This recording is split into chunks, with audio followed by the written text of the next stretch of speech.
Bueno, es un honor estar aquí con dos periodistas que admiro mucho, aunque uno no esté todavía, y presentando un libro que realmente aprecio mucho.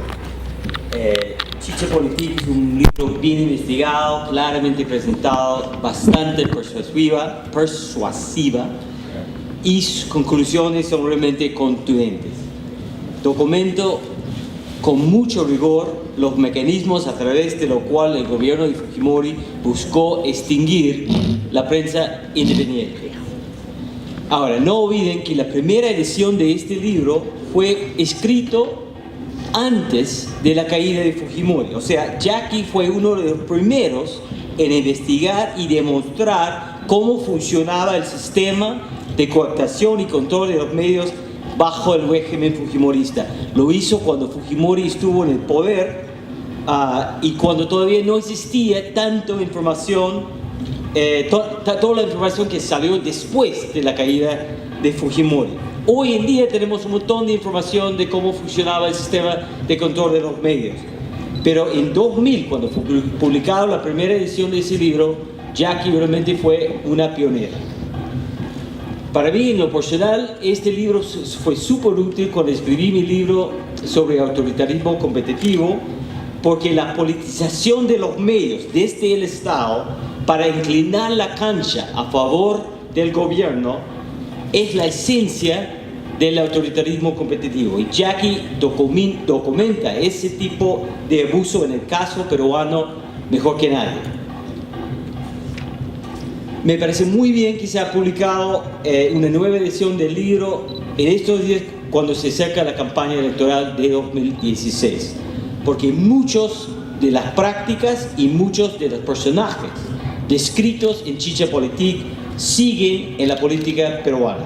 Si olvidamos los abusos del pasado, de los 90, los que cometieron estos abusos pueden volver.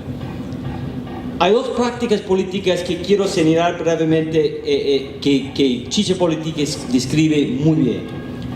Primero, el libro describe muy bien la práctica central de autoritarismo competitivo, el uso de las instituciones del Estado como arma y como escudo contra los rivales políticos, el uso del SUNAT para presionar a los dueños de los medios, el uso de la publicidad estatal en un mal momento económico para presionar a los medios que necesitan más ingresos, el uso del poder judicial para castigar a los rivales, para proteger a los amigos y para chantajear y comprar la lealtad de los que están en el medio. Clave.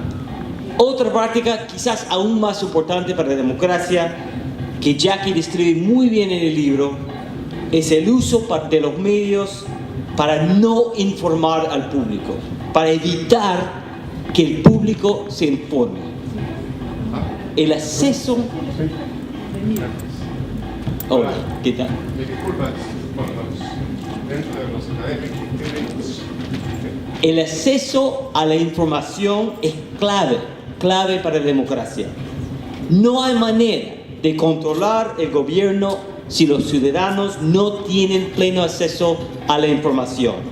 El gobierno de Fujimori lo sabía muy bien y usó su control sobre los medios para sistemáticamente no informar a la gente. Volveré a ese tema en un minuto porque sigue esa práctica en la política peruana. Ok, quiero hacer dos puntos y me callo. Primero, una contribución muy importante de ese libro, en mi opinión, es que nos ayuda a recordar la profundidad de la corrupción y el autoritarismo del fujimorismo. Hay una percepción hoy en día en el Perú, reforzado por los medios, que todos los políticos peruanos son igualmente corruptos. Si Toledo fue corrupto, García fue corrupto, Casinera es corrupto, Humala y Nadine son corruptos, todos la misma mierda, perdón. De hecho, hay encuestas hoy en día que muestran que la gente cree que Toledo y Humala son más corruptos que el fujimorismo. Esa sensación de la corrupción generalizada es súper peligroso. Es peligroso Porque si todos los políticos son iguales, si todos los gobiernos son iguales, si Toledo y Humala son tan corruptos como Keiko, entonces votar por el fujimorismo, elegir el fujimorismo, no es una gran cosa. Si son todos iguales, es simplemente más de lo mismo. Pero el fujimorismo no es más de lo mismo. Como nos ayuda a recordar Jack en su libro, es mucho, pero mucho peor. Nadie gasta $38,000 en ropa y los medios gritan como si fuera el peor escándalo de todos los tiempos. Pero según Transparencia Internacional, el gobierno de Fujimori fue uno de los 10 gobiernos más corruptos del siglo XX en el mundo occidental, con miles de millones de dólares robados. O sea, en términos de plata robada, Fujimori fue miles de veces más corrupto que el gobierno actual. Miles de veces más corrupto. Otro ejemplo, Humala se queja de la prensa desde España y hay gritos por todos lados. El tipo no hace nada, se queja. En cambio, según el Comité para la Protección de los Periodistas, Fujimori fue uno de los 10 peores enemigos de la libertad de la prensa en el mundo, junto con Castro en el año 2000. Obviamente no debemos tolerar ningún nivel de corrupción, pero hay una gran diferencia entre el nivel de corrupción que existen, digamos, en los típicos gobiernos latinoamericanos y el régimen criminal y autoritario que surgió con Fujimori. Fujimori no fue un corrupto más, fue uno de los peores de la historia. Así que hay que tener mucho cuidado cuando nos dicen que el fujimorismo ha cambiado, que ha aprendido su lección, o que han pasado 15 años y hay que pasar la página, como escribió hace poco Diana Seminario. Sería un gran peligro pasar la página. Y Chicha Politik nos ayuda a recordar eso. Una de las cosas que más me preocupa sobre las elecciones de 2016 es el mensaje de impunidad que mandaría un triunfo de Keiko Fujimori. Los Fujimori, de nuevo, y está bien documentado en ese libro, son responsables por uno de los gobiernos más corruptos del continente del siglo XX. No se han renovado, no han hecho una autocrítica, no han pedido perdón al público, no han separado a la gente corrupta y autoritaria de sus filas. Si los peruanos eligen a Keiko, estarían diciendo en colectivo, está bien, lo que hicieron en los años 90 es aceptable. Y eso sería un paso enorme hacia la repetición del pasado. El segundo y último punto que quiero hacer es que muchas de las prácticas descritos en ese libro, descritos muy bueno, de una manera muy buena en ese libro, persisten en la política peruana. Espionaje, el uso del poder judicial como arma, como escudo contra la oposición, manipulación de los medios a través de una combinación de amenazas y sobornos. El caso más extremo ha sido Ancash, fue como una pequeña réplica de la mafia monteserista. Pero el abuso no se limita a las regiones. La politización, por ejemplo, del Grupo Comercio ha sido muy notorio en los últimos años. Y dado el poder de mercado que tiene el Grupo Comercio, esta politización representa un verdadero peligro para la democracia, por lo menos para la calidad de la democracia. El Grupo Comercio no solamente se juega a favor de ciertos actores o fuerzas políticas, inclinando la cancha debido a su gran tamaño, sino, en mi opinión, ha cometido uno de los grandes pecados contra la democracia: la autocensura. Limita el acceso a la información. Periodistas independientes que investigan, que denuncian a políticos amigos han sido despedidos con frecuencia. Y casos de corrupción y abuso muy importantes no han sido tocados o investigados bien. Pienso, por ejemplo, en el caso de los petroleros.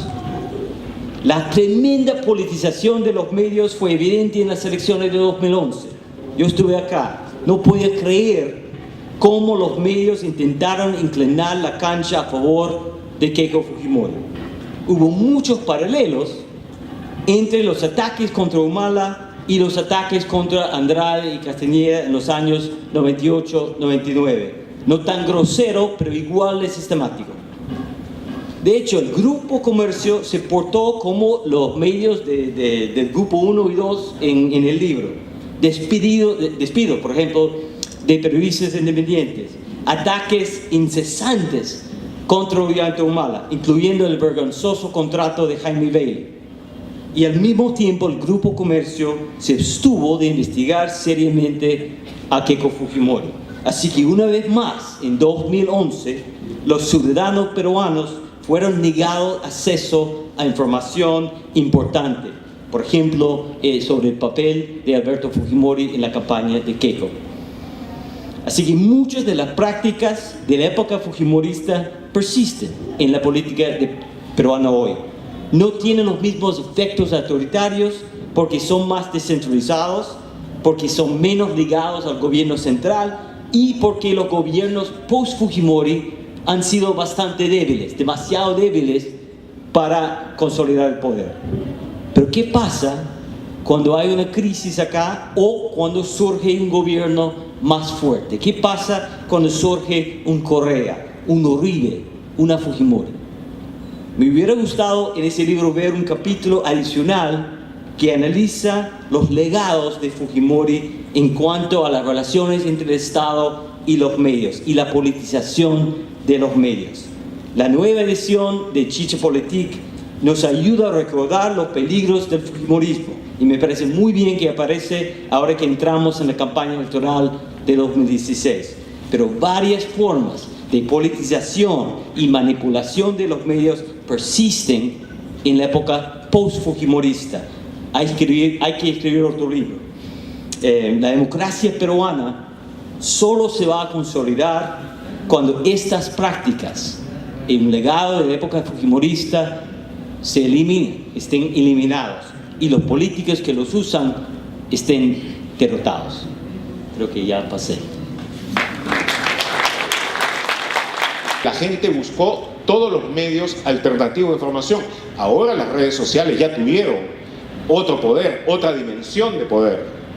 Pero no solo fueron las redes sociales, fueron también todas las pequeñas expresiones que se daban desde internet, que se daban en las radios alternativas, en todas las otras cosas, que rápidamente tuvieron un efecto de dispersión muchísimo mayor que el peso muerto de la desinformación con la que se buscó de afectar completamente aquello.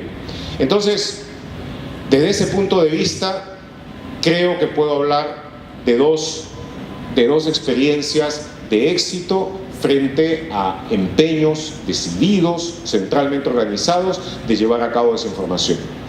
Pero, y con esto voy a terminar, buscando verlo desde un punto de vista más general y más global, puedo decir como periodista y además como persona que ha estado no solamente vinculada a su profesión, sino también a tratar de defender la democracia lograda en el Perú. ¿Hay motivos de satisfacción respecto de lo que hubo? La respuesta es ciertamente no. Hay motivos profundos para estar totalmente descontentos y profundamente desagradados por lo que después ha pasado.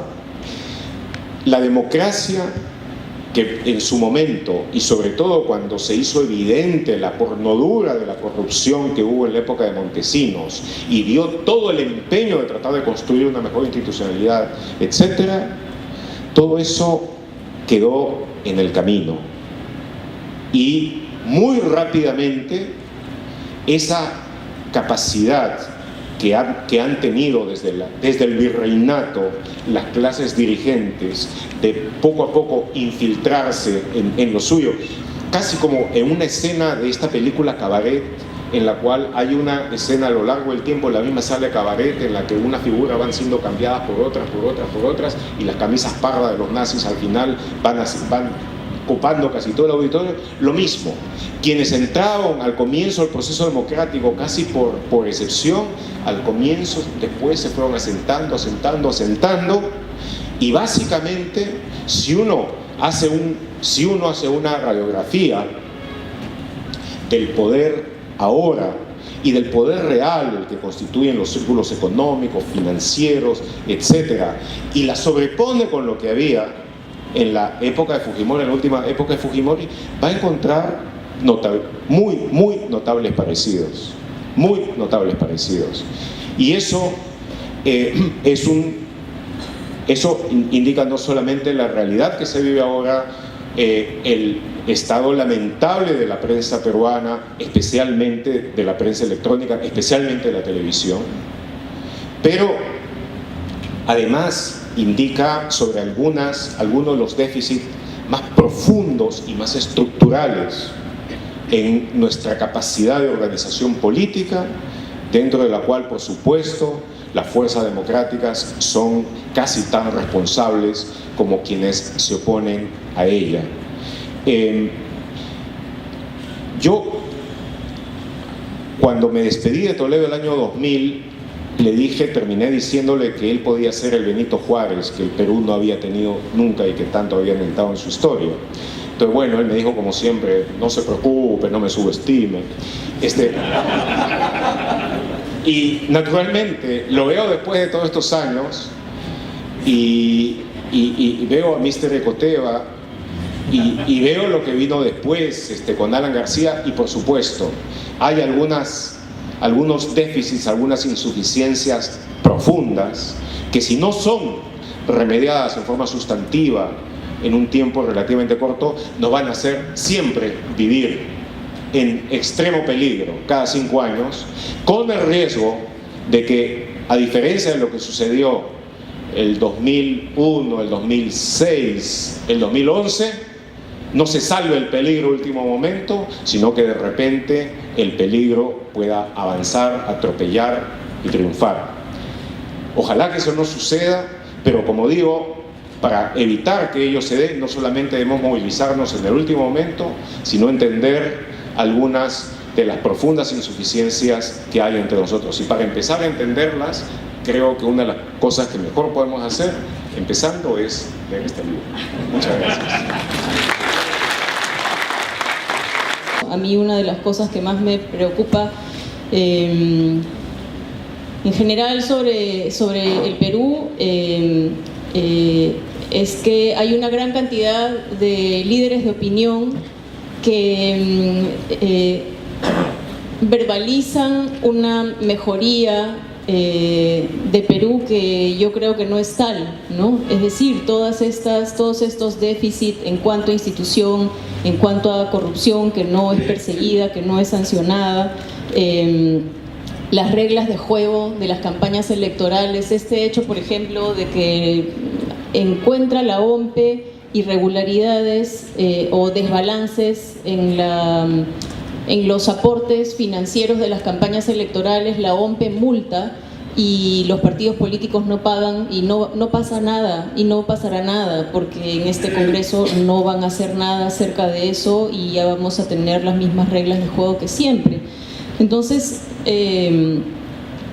la idea de volver a publicar este libro justamente era como para contrastar con qué panorama se dieron las elecciones hace 15 años y comparar qué gran cosa ha cambiado ahora, ¿no? Y es verdad que hay muchos elementos que sí se han ajustado, pero por ejemplo este hecho de que pueda entrar dinero ilegal a las campañas electorales sigue siendo un hueco, ¿no? No hay nada que lo vaya a controlar. Y lo otro, mientras yo estaba preparando la segunda edición del libro, eran los últimos meses de la gestión de Urresti como ministro de Interior, y a mí me recordaba mucho desde los primeros días que él fue ministro de Interior, las operaciones de desinformación que están estudiadas en este texto, ¿no? Creo que se nos vienen muchas semanas más de desinformación, de distracción, y infelizmente eso no es solamente responsabilidad, o no solamente le podemos echar la culpa a los actores políticos, a sus asesores, a sus encargados de campaña, sino también a una prensa que no solamente a veces es afín con estos políticos o con esa manera de hacer política, sino que también hay mucho descuido. Yo quiero mencionar una cosa muy anecdótica, pero que creo que ilustra esto que estoy mencionando, de cómo una prensa descuidada también colabora con el lado más oscuro de la política. El día que corrió Gladys Tejada la maratón de Toronto y ganó, me parece que fue el sábado, a los muy pocos minutos empezó a circular un meme en el que marcaban con un círculo los logos de la ropa deportiva de las competidoras, ¿no? Dando a entender que ella había comprado en Gamarra y que nadie apoyaba, que ninguna marca deportiva apoyaba a Gladys Tejada. Eso salió de un medio, ¿no? Y luego empezó a circular por los medios sociales, pero salió de un medio de comunicación, de un lugar donde se hace periodismo, no salió de un joven desinformado que no es periodista. No hicieron un mínimo esfuerzo de verificar si tenía auspiciadores. Si uno veía, muy fácil era meterse a la página oficial de Gladys Tejada y ver que hay una marca de ATE que la auspicia en ropa deportiva, y hay otra marca no muy conocida de zapatillas que también la auspicia. Entonces, este tipo de deslices en política son desastrosos, ¿no? Y de esos tenemos a cada rato. Entonces, me interesaba destacar estos tres componentes, ¿no? Que tenemos una democracia con una gran cantidad de baches, de vacíos, y los politólogos felizmente documentan eso de mejor manera. Tenemos una gran cantidad de investigadores buenos en ciencia política en Perú, pero quizá no circula ese conocimiento suficiente, y esas operaciones de desinformación y de distracción que bien documentó Fernando Rospigliosi en El arte del engaño, y que siguen siendo utilizadas porque, como los dos comentaristas han dicho, una gran mayoría de personajes, no solamente políticos, pero una gran cantidad de personajes, de asesores, de operadores políticos que estaban activos con todas estas prácticas, continúan haciendo política hasta hoy. Es cierto que los grandes esfuerzos para imponer la desinformación han fracasado, y hay pocas cosas en la vida, por lo menos la vida profesional, que me dieron tanto placer y tanto orgullo como casado con peruano, que ver que no funcionó en 2011, que los peruanos dijeron que se jodan. Pero no sé si es un contrapeso eficaz. Los medios alternativos, internet, radio, Canal N en el caso de 2000, me parece mucho más precario que eso, y no quisiera pasar por otra época electoral con una máquina mediática politizada así.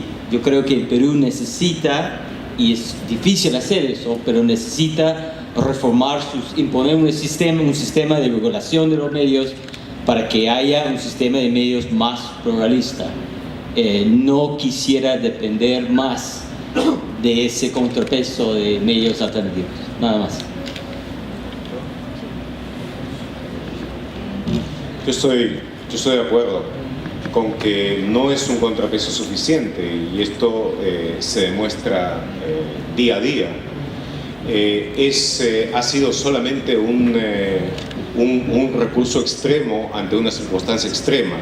Uno no va a vivir toda la vida con respiración boca a boca, pero eso fue más o menos a lo que hubo que recurrir en ese momento, y por lo menos funcionó, porque digo, se continuó respirando y se logró tener todos esos cambios.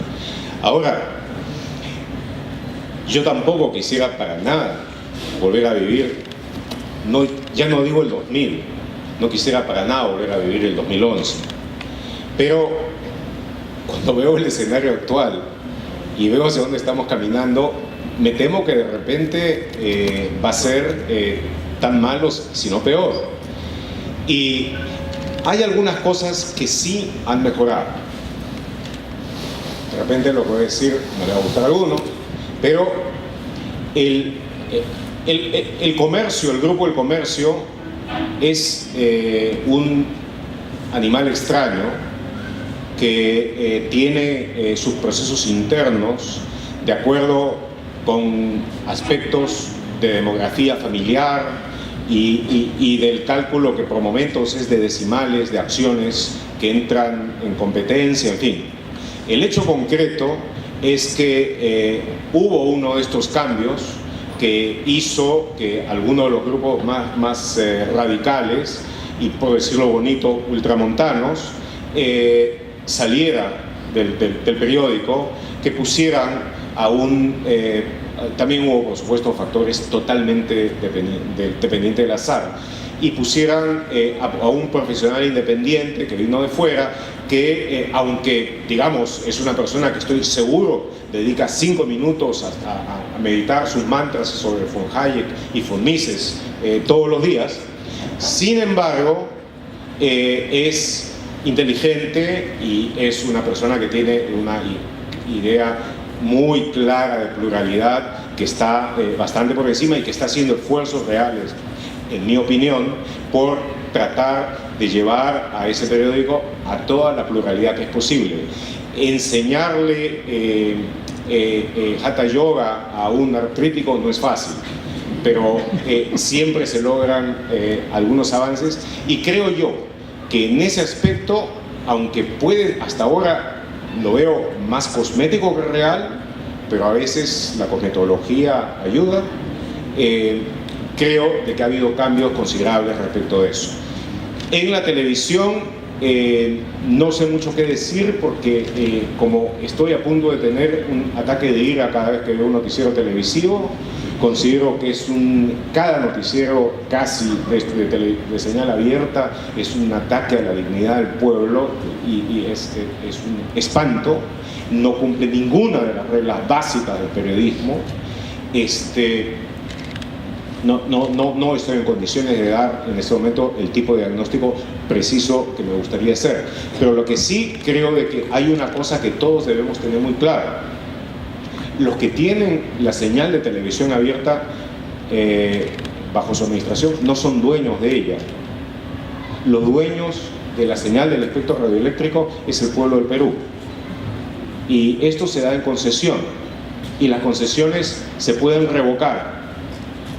Y la necesidad que nosotros tenemos en el Perú de una televisión pública de calidad, no estoy hablando para nada de una televisión estatal, estoy hablando de una televisión pública, el PBS que no tenemos, la BBC que no tenemos, todo lo que eso puede significar, todo lo que eso puede dar para la educación y sobre todo el fortalecimiento democrático de nuestro pueblo. Esa es una asignatura pendiente, y es una asignatura que debe tomarse con claridad, con conocimiento y con valentía. Cuando uno decide tomar esos pasos, está defendiendo la libertad de prensa, está defendiendo la libertad de pensamiento, está defendiendo los principios básicos de la Ilustración, que son los que gobiernan nuestra nación, o los que debieron gobernar nuestra nación desde su nacimiento. Entonces, eso es algo que Toledo pensó en hacer, de paso, se ha dicho, como creo que algunos de ustedes conocen, al comienzo de su periodo, y avanzó bastante, hasta el momento en que una tarde, no sé si fue entre Lima y Cañete o entre Pisco y Nazca, lo convencieron de que no, y cuando él iba a hablar, supuestamente para decir algo, dijo: alguien está diciendo algo, no se preocupen, y por supuesto no tenía por qué preocuparse, no pasó nada. Y ahora mucha de la gente que con Montesinos veía cómo influenciar la opinión pública en su tiempo, ahora están a cargo de buena parte de las estaciones de señal, de línea de señal abierta. Entonces, esa es una de las asignaturas pendientes, el tener una prensa que sea realmente independiente no del poder, de los poderes.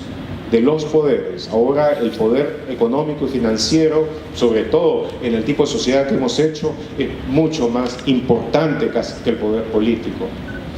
Y esa necesidad es una de los grandes desafíos y de las grandes asignaturas pendientes que hay, y que son aquellas que pueden realmente abonar hacia una verdadera libertad de prensa, libertad de expresión y de pensamiento.